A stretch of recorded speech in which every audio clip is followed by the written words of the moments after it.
Hello, freaks and geeks and basement dwellers. Welcome to the Warzone. I'm Scruffy, and this is Scruffy Tales. And in this video, we are gonna take a look at Europe's new Frontline, and it's based on statements and things voted through in the EU Parliament considering Russian violations of European airspace, EU airspace. And Europe has voted to take a much stronger stance against Russian incursions into EU airspace, particularly when concerning drones, but potentially even concerning Russian fighter jet incursions. Now, this is a much longer piece. I'll try and remember providing a link down below, but taking a look what they're saying here. The EU is explicitly stating that Russia is conducting hybrid warfare and state-sponsored terrorism, essentially against European countries and the EU in particular. And they name Denmark, Sweden, Poland, Finland, Romania, Estonia, and others that are receiving threats and provocations and attacked. They are attacked with hybrid warfare by Russia. And as it's in all of this combined, then says here point 2, the EU encourages any initiative that enables the EU and its member states to take coordinated, united, and proportionate action against all violations of their airspace, including shooting down airborne threats.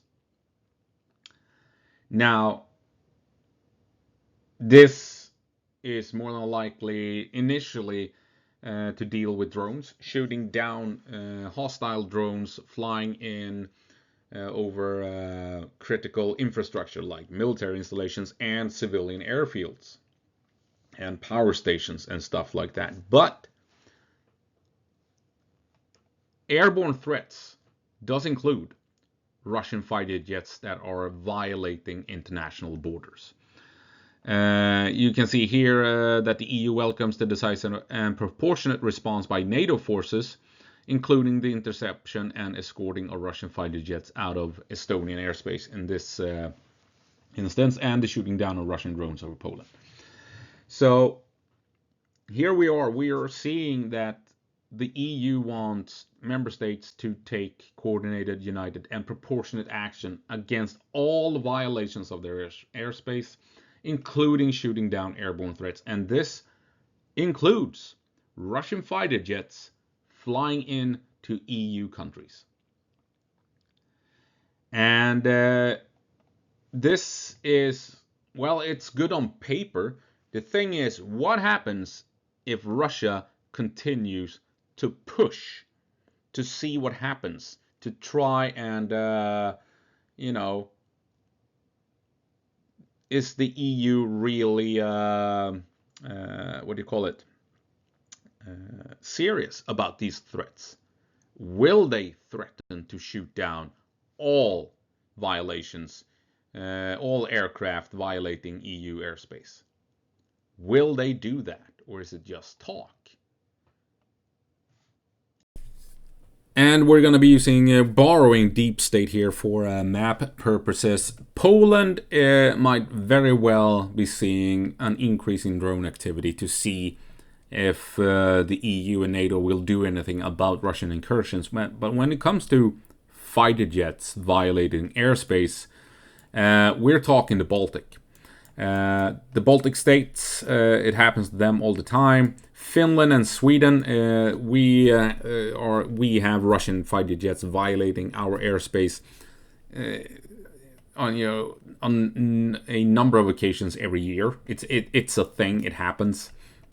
There was a big meeting here on Gotland Island with politicians, and Russian fighter jets out of Kaliningrad flew over and just to make their presence known that we can indeed fly into Swedish airspace even when you have big political leaders doing their thing and international visitors and stuff like that. So this is a thing. So now that the EU has taken this stance that if Russia violates our airspace, we will be more aggressive, there will be a proportionate response, and we will begin shooting things down if this doesn't stop.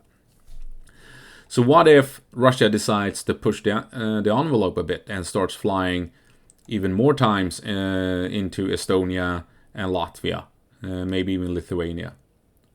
What then if they start escalating? Just to see what the EU will do. Will the EU actually, follow through with these threats? Then the question is, will it be down here where you have all of the NATO air forces? You have the United States, or maybe not the United States, but you have the big players of NATO, Germany, France, and the United Kingdom. They are present here in the Baltics. Is this where Russia will push the envelope? I don't think so. I'm thinking it is Finland and Sweden. If the Russians are really gonna try something and, try and see if the EU is serious about these statements, and they want to test the air forces involved with the European Union, they will test Finland or Sweden. Because yes, the Baltic states are the weak link in the EU militarily, including NATO. But this is also where the big players of those alliances have a presence militarily, both on the ground and in the air. So if you want to, test the waters, see how things play out, Russia will try and push that narrative, or push the envelope, as it were, probably in Finland and over Sweden. So, will the Finns and the Swedes actually defend their airspace if the Russians begin more and more air incursions with fighter jets over Sweden and Finland? Usually you fly out with your aircraft and escort the Russians out back to Russian airspace. But what if they don't leave? What if they actually decide to stay a bit longer? And the next time they stay in Finnish airspace a bit longer still. And the next time they stay over Gotland even further, even longer, right? Just to see how far they can go with these threats. Will the EU actually defend their airspace? If Russia will try and push the EU to its limits, it's more than likely going to happen over Finland or Sweden. So this is the new front line in Europe, based on those statements made by the EU Parliament. Sweden and Finland, this is the front line. If Russia decides to fuck around and find out if there's any truth to that from the EU Parliament, it's going to happen here. They're going to try and avoid where the big players are flying and defending, and avoid NATO aircraft. These guys are now in NATO, absolutely, but they're flying their own defense over their own skies, unlike the Baltic states. So this is where Russia will try and push that envelope if they do it. So the question is, will the Finns and Swedes lock on and threaten to open fire on a Russian fighter jet that has overstayed his welcome? 2026, might turn interesting, and it might end up being a wild ride for the air forces of Finland and Sweden if the Russians decide to try some shenanigans and just see how determined the European Union is when it comes to defending its own airspace.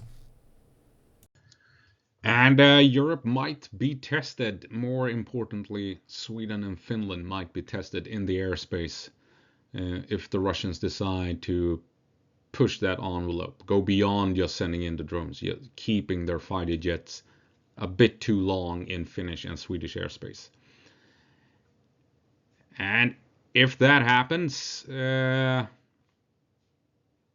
are a couple of quotes from Swedish and Finnish history that I think we should well and truly keep in mind. Håll gränsen and släpp ingen jävel över bron. And for the international audience, hold the border and don't let any bastards over the bridge. That's it. Hope you found it interesting, and I'll see you around.